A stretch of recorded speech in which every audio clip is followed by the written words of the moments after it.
Welcome to the Find Your Leadership Confidence podcast with Vicki Noethling. You are about to discover impactful lessons that help you grow as an individual, grow your confidence, and find the positive and good within you, so you powerfully and authentically become the best version of yourself.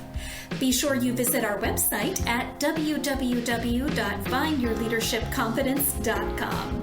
While you're there, subscribe to us via your favorite network. Now tune in, get ready, and enjoy the journey of emerging as a leader of exception in the 21st century. Welcome, everyone, to the Find Your Leadership Confidence podcast. I'm your host, Vicki Noethling, coming to you from Roswell, Georgia. The goal of this podcast is to bring topics and guests that will empower you to become that confident leader and take your business and your life to the next level. Today, I am excited to have Chris Lautenslager as my guest, and let me tell you about his great background. He is a seasoned sales and business veteran with a master's in finance and economics from Northwestern University. His 40-year career began on the floor of the Chicago Mercantile Exchange, where he started his first business in partnership with his brother, Curtis. With the introduction of electronic trading, he transitioned to Wall Street to participate in this disruptive new technology.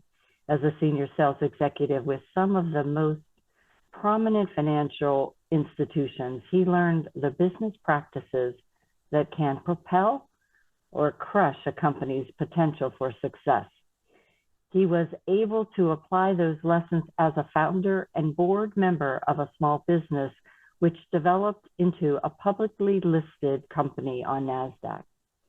During his vast experience at the heart of the financial world, Chris weathered and witnessed the personal and social impacts caused by the increasing speed, complexity, and volatility of the industry. He observed and recognized how extraordinary the wealthy rarely shared credit or the wealth with the employees, vendors, and community that made the organization's success a reality. Driven by an unshakable desire to partner with leaders of small and medium businesses, Chris founded Get Looped, LLC, as a platform to showcase the value and benefits of collective prosperity for people, businesses, and communities. Today, he helps businesses and CEOs incorporate prosperity in collaboration with profitability into their business practices. Today, I thought our theme would be building a culture of value, how investing in your employees can boost profitability. Please join me in welcoming Chris Lautenslager. Chris, I know your background was a little bit longer than sometimes I read, but it was such a great story, a great insight as to how you can be as a leader, as opposed to how some people are just Wall Street profit driven and forget the benefits of the people behind it. We always start with an easy question. Where do you call home? Where do you live? I grew up and have returned to Chicago. Chicago. So I'm a Midwesterner. I grew up in the suburbs of Chicago with a middle-class family. In fact, when I took my daughters, I have three daughters, they're all in their 20s and smart, independent, professional women. When I took them to my home and knocked on the front door and said, "Excuse me, I know this is a little awkward, but I used to live here, and I'd love to show my daughters what life was like when we were growing up." So there was a living room, a dining room, there was a kitchen, there was my mom and dad's bedroom, which had one closet, not a walk-in, nothing like they're used to. It had one bedroom where the three boys had triple bunk beds and my sister's room. And that was it. And they were flabbergasted. They were just like, this is where you grew up. And we had the nice house in the neighborhood. And again, I feel very fortunate with all the hard work that my family did to allow us to be able to. We had a swimming pool in the backyard, so we were able to put food on the table, go to the schools that we wanted to. They cared for us. I think our ability to manage our expectations and be grateful for the things that we have, and with the capacity to be anxious or excited about the future that we're creating is really important. Yeah. When you were talking about that, I right away I thought, oh, that was a Miranda Lambert moment where she has a song about visiting her home and the porch and all that. And so, yeah, and similar backgrounds, for me too. My mom never worked until I was in high school. So my dad worked 3 jobs so that he could provide for us. And I think sometimes, it's good to take our kids and our grandkids back to those times so they can appreciate the simpler things, knowing that we were still happy. We didn't have all the gadgets and things, but we played and we had fun with friends and family, and it was awesome. And it all worked.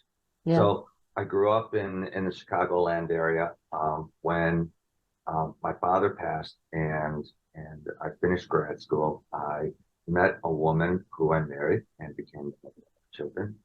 She's a great woman, and her family was from New York, and they were beckoning me to come to New York to explore the amazing possibilities of working on Wall Street. And I wanted to be a titan of finance, and I thought that sounded terrific, and so I gave that a shot. I want to walk back a little bit. And growing up in that household in Chicago, I should mention that I grew up in a family that was a small business family. My father, shortly after I was born, started a company. And let me tell you a little story about that, Vicki. Like most small businesses, my dad started his company kind of by accident. He and his brother Ben were patching some holes in Ben's driveway, and a neighbor stopped by and said, "Hey, would you mind patching the holes in my driveway too? I'll pay you." Boom. And a business begins. B&C, Ben and Kurt Paving Company, was born. Oh, so cool. And growing up in a family business, anytime I wasn't in school, my dad would wake me up at 4 a.m. and drag me to the local business place called Doris's Diner. It's where all the local business owners started their day. They'd all be sitting around this big table, drinking coffee, talking about their families, talking about their businesses, and being from Chicago, talking about how bad the Cubs were playing again that year. It's part of everyday conversation. And I bring up Doris's because it's such an important part of community. That's one of the things that I love about small businesses is they are the fabric. They are the soul of our community. And I think, it's so easy to get tied up into the quote convenience or a selection of what large big box stores have available for us.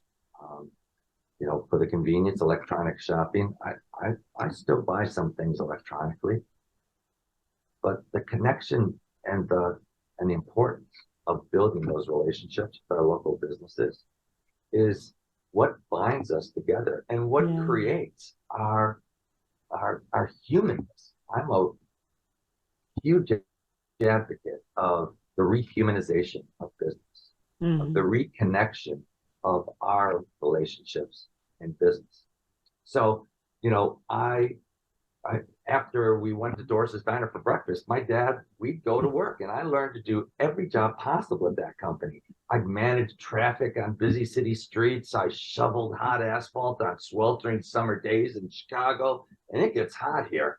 Yeah. I even drove those big, huge steamrollers. People are like, "Is that fun?" Heck yes. It actually is my fun. grandson's dream to drive one of those. It's either that or the Zamboni at the hockey game. Yeah, yes. Anyways, my favorite part of working was when the job was done. My dad and I, we'd go and meet with the customer in person. We'd shake hands, make fun. We'd connect, we'd appreciate each other. It meant so much to my father's business being memorable. And more importantly, particularly for a small business, for for sure. we all get pulled into technology of trying to generate new customer business, clicks or ads or etc. But even to this very day, 70 to 80% of small businesses clientele, their revenue stream comes from referable business. So I'm a big advocate of making sure that we take the time to create memorable experiences with our customers. And one of those ways, I know it sounds really simple, but one of those ways is to make human contact and say, thank you for your business. I know every time someone does it for me, to this very day, it leaves an impression, and I want to go and do more business with that person. Yeah, that's true. So very, very true. So how do you, as Chris, define leadership? You embody what you preach. Yeah. Say what you do, and you do what you say. Yeah. There's a lot of both techniques, tactics, and strategies. But I'm a big believer in understanding what drives you. What are your values? And it's funny, when I say values, people immediately think of Moses on the Mount with the 10 Commandments. When I talk about values, I talk about taking the time, and I actually am creating a class right now that is all about this, taking the time to understand what makes you, what brings you purpose. I actually have a board here that lists my values right on it. And for example, reminding me, because it makes decision making super easy, particularly when it comes to leadership. It's like, well, does this bring me closer or farther to the things that make me happy? It's not what I think other people want. It's what makes me happy. And when I'm happy in my business and in dealing with others, life goes so much better. So much better. So one of the top ones that I have, and they're not in any particular order, I went through and spent some time going through exercises and really thought it through, because most people, myself included, for many, many years, just go through life checking off the to-do list. I gotta do this, I gotta do that, I gotta do this, I gotta take the kids here, I gotta meet this XYZ. Why? And if, I understand it's about paying the bills and making money, but small businesses, the joy of small businesses is that we get to do more than just make money. We get to create an impact. We get to have a relationship with people. We get to choose how we interact and guide our life. And so my list of values helps define that. One of the top ones, just by chance, was freedom. Freedom. And it occurred to me that my most fulfilling times in life were when I wasn't being told what to do. I call it that streak inside of me, whether it's a rebellious young man, or whether it's just wanting to be able to be responsible for my own decisions. But from starting my own business on the floor of the exchange to running my own business now, sort of come full circle. Comparing that to working for an organization, even good organizations, being told what to do just never fit my persona.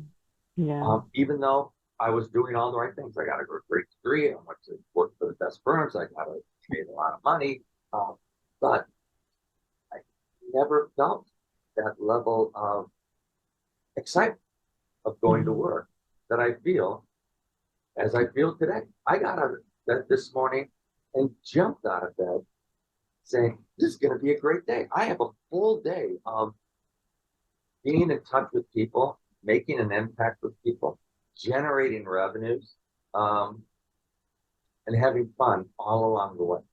And part of that is because I figured out, I took the time to identify what I like and what I don't. Yeah. So when there's an opportunity to go and work for someone, I kind of I shy away from that now. I'm like, no, thank you. I enjoy being responsible for my own world. And once you identify these guideposts, these values, away you go. That's what makes leadership easy. It's not just what you do, it's how you do it. Yeah. Awesome. And as you were talking, I was thinking, sitting around at that table with all those older gentlemen, and then what kind of vision or lessons were you taught about leadership at that point? And then as you moved into that corporate environment, what lessons were you taught there, and how did they contrast? I kind of know because I've been in the same places, but I'd love for you to share. I think a lot of times when you get fortunate enough to start and are exposed to those small business owners, and then you go to corporate, I think you tend to think, they got it wrong, and then until you see how right they had it. So talk to me about this. So I'm going to talk about I already talked about the positives of being in small business, the relationships, having an impact, being able to make your own world. The positive of working in corporate, particularly in the world that I was working in, was that I had a chance to work with world-class individuals, superstars. I got a chance to work on global projects that were complex and challenging. I got a chance to travel around the world and interact with multiple cultures. I got an opportunity to be held to very high standards. So those are all lessons that I took away from that experience that do me well to this very day. So that's what I encourage anyone that's in an environment, that's in a working environment, to look at their current world and identify how is it investing in my skills. Because back in my day, there was a time when I thought that I'd always be doing the same thing for the rest of my life. And this is, I think, being a public speaker, being an educator, is maybe the fourth the fourth development of a career that I've had. And the great news is I'm building on the skills that I acquired, many of them in a corporate environment. Yeah. What I found about a corporate environment, particularly in today's world, is that this singular focus on increasing shareholder value, on driving everything towards the bottom line, is poisonous. It creates a infrastructure that feeds upon itself, I think, to the detriment of the employees, the detriment of the vendors, the detriment of the customers, to the detriment of our society. I think we can all look at some of the very large organizations that we interact with. I'll just simple, we're talking about finance. Let's talk about your bank. Most likely it's not a local. Mine is, choose it. But many of us default to one of the large national organizations. We get the sense that they don't care for us. Mm. We get the sense that we're nothing more than a revenue. Mm. We get the sense that they really aren't focused on satisfying our needs, but view us as nothing more than a cog to satisfy their needs. You are right. That is exactly the situation. They don't care about it. Mm. But your local banker, your local bookstore, your local office store, the national chains. And again, will I walk into a national chain or use a national chain for whatever reason? Of course, I'm not saying that they shouldn't. Mm-hmm. But I am saying that our purchasing decision, how we utilize our dollars we find here, we find there, makes significant difference in our lives, in our relationships. When you invest in your local business, they're there most likely because they live there. They're there taking their kids to the same schools, to the same playgrounds, to the same places of worship. Mm-hmm. They're there investing in our streets, in our safety. They're there supporting our lifestyles as we're supporting theirs. Mm-hmm. Those contrasts in regards to culture, do they care for us or do they not? Yeah. Permeate from the top to the bottom of an organization. Mm-hmm. Yeah, I can appreciate that. So, what is your favorite productivity hack that entrepreneurs and small business owners can use? Or productivity cap. Mm. So, okay.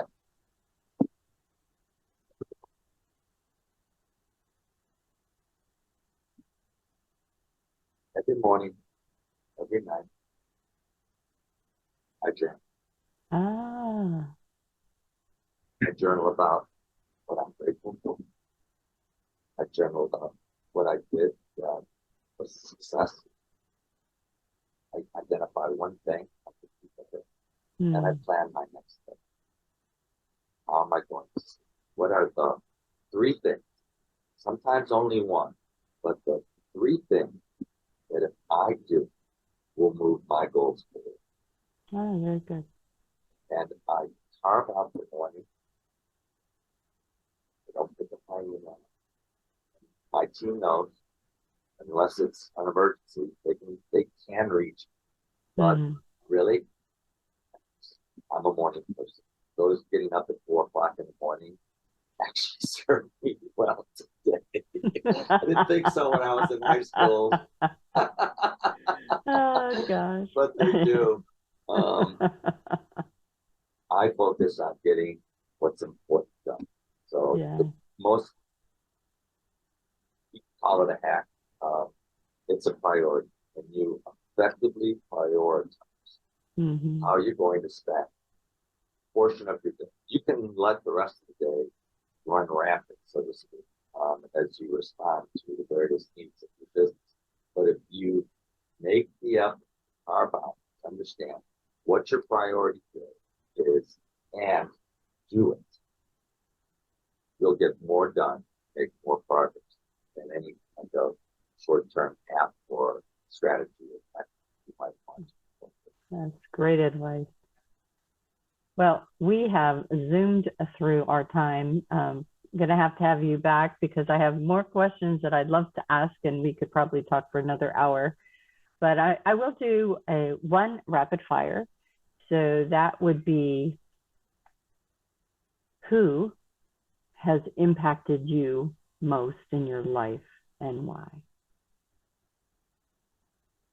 If you can just narrow to one person. Okay. Maybe. Actually, I'll keep it brief and I'll keep it super honest. Bill Wilson, an Alcoholics Anonymous. My being sober and in recovery has changed my entire life capabilities. For anybody out there that's listening that is struggling or feels or questions whether or not they need help in some of their addiction behaviors, there is a solution. Bill Wilson, Alcoholics. Awesome. Well, guys and gals, if you want to connect with Chris, I'm going to be sharing my screen as I always do. And I always remind you that if you weren't taking notes, shame on you. But we will be giving you the website that you can be able to connect with him through that. You always can see all of this information that I'll be sharing on my findyourleadershipconfidence.com website, as well as my YouTube Vicki Noethling channel. The website is https://get-looped.com. Again, get-looped.com. Facebook is Get Looped, and there's some weird numbers there, but don't worry, if you just search Get Looped, you'll find it. LinkedIn is Chris-Lautenslager, and Twitter is Get Looped LLC with a capital G, capital L, and Get Looped. Again, Get Looped LLC for Twitter. I'm going to let Chris talk about his call to action of what you can find on his website or the social media sites that may help you as you are growing as a leader. Chris. Sure. As Vicki had said, you can reach me at my website, getlooped-looped.com. You'll be able to find my book, The Prosperity Loop. You'll be able to identify where I'm speaking or reach out to me if you'd like for me to do a speech for you or your team. Focused on small businesses. I help organizations be able to reach small businesses and connect with them.